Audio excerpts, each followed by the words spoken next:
প্রিয় ভিউয়ার্স, আসসালামু আলাইকুম রহমতুল্লাহ। আশা করি তোমরা ভালো আছো। আলহামদুলিল্লাহ, আল্লাহর রহমতে, তোমাদের দোয়ার বরকতে ইনশাআল্লাহ ভালো আছি। প্রতিদিন তোমাদের জন্য গ্রামারের বিভিন্ন টপিকস নিয়ে আমি ভিডিও আপলোড করি। আজকে আমার আলোচ্য বিষয় হলো টেন্স। টেন্স মানে হলো কাল বা সময়। তোমরা জেনে আসছো যে আসলে টেন্সকে ইংলিশ গ্রামারের মা বলা হয়, কারণ টেন্স না জানলে কিন্তু আসলে ইংরেজি গ্রামার সম্পর্কে তোমরা কিছুই জানতে পারবে না। অন্যান্য বিষয়গুলো যেরকম গুরুত্ব রয়েছে, টেন্সের গুরুত্বটা একটু অন্য আঙ্গিকে, অন্য রকমের। তো সুতরাং টেন্স সম্পর্কে তোমাদের ভালো ধারণা থাকতে হবে। আজকে সহজভাবে আমি তোমাদের জন্য টেন্সের আলোচনা নিয়ে এসেছি। প্রিয় ভিউয়ার্স, এখন আসা যাক টেন্স কাকে বলে। ভার্ব বা ক্রিয়ার কাজ সম্পাদনের সময়কে টেন্স বলে।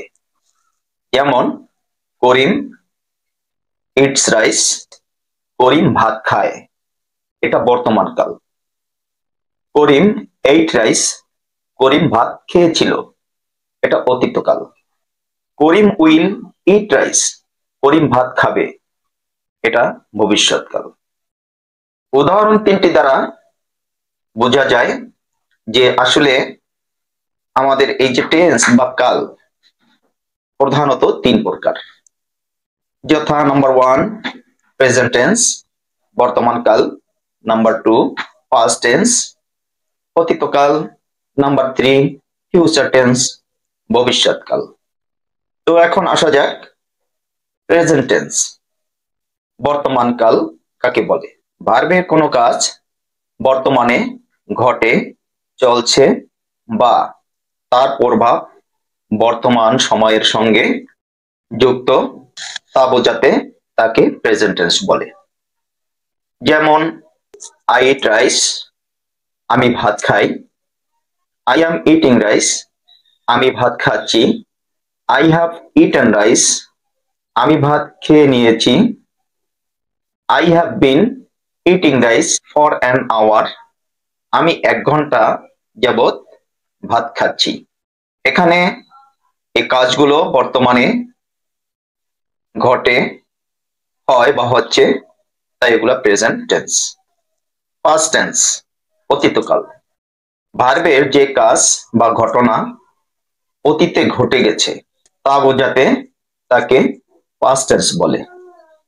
যেমন আই এইট রাইস, আমি ভাত খেয়েছিলাম। আই ওয়াজ ইটিং রাইস, আমি ভাত খাচ্ছিলাম। আই হ্যাড ইটেন রাইস, আমি ভাত খেয়ে ফেলেছিলাম। I had been eating rice for an hour, আমি 1 ঘন্টা যাবত ভাত খাচ্ছিলাম। তো এখানে অতীতকালে এই ভার্বের কাজ সংগঠিত হয়েছে, এজন্য এই সেন্টেন্স গুলো পাস্ট টেন্স বা অতীতকাল। এরপরে আসা যাক ফিউচার টেন্স ভবিষ্যৎকাল। ভার্বের যে কাজ বা ঘটনা ভবিষ্যতে ঘটবে তা বোঝাতে তাকে ফিউচার টেন্স বলে। যেমন আই শ্যাল ইট রাইস, আমি ভাত খাবো। I shall be eating rice, আমি ভাত খেতে থাকবো। I shall have eaten rice, আমি ভাত খেয়ে ফেলবো। I shall have been eating rice for an hour, আমি 1 ঘন্টা যাবত ভাত খেতে থাকবো। এখানে এই সেন্টেন্স গুলো দ্বারা ভার্বের কাজ ভবিষ্যৎকালে সংঘটিত হবে বোঝানো হয়েছে, তাই এগুলা ফিউচার টেন্স। তো প্রিয় ভিউয়ার্স, আমি প্রতিনিয়তই তোমাদের জন্য গুরুত্বপূর্ণ গ্রামারের বিভিন্ন টপিকস নিয়ে ভিডিও আপলোড করছি। এখনো যারা তোমরা আমার ইউটিউব চ্যানেল আলোর দীক্ষা সাবস্ক্রাইব করোনি, তারা আমার চ্যানেলটি সাবস্ক্রাইব করবে। তাহলে আমি ভিডিও আপলোড করার সাথে সাথে তোমরা নোটিফিকেশন পেয়ে যাবে এবং তোমরা ওগুলো দেখতে পাবে। তাছাড়া ইউটিউবে গিয়ে আলোর দীক্ষা নাম লিখে সার্চ দিলে আমার এই ইউটিউব চ্যানেলটি পেয়ে যাবে। ওখানে বিভিন্ন ধরনের গ্রামার আপলোড করা রয়েছে, তোমরা ওগুলা দেখবে, তোমরা ওগুলা অনুসরণ করবে, তাহলে অবশ্যই তোমরা ইংরেজিতে ভালো করতে পারবে। তো তোমাদের ভবিষ্যৎ উজ্জ্বল হোক এই কামনায় আজকের মতো আমি বিদায় নিচ্ছি। আল্লাহ হাফেজ। আসসালামু আলাইকুম ওয়া রাহমাতুল্লাহি ওয়া বারাকাতুহু।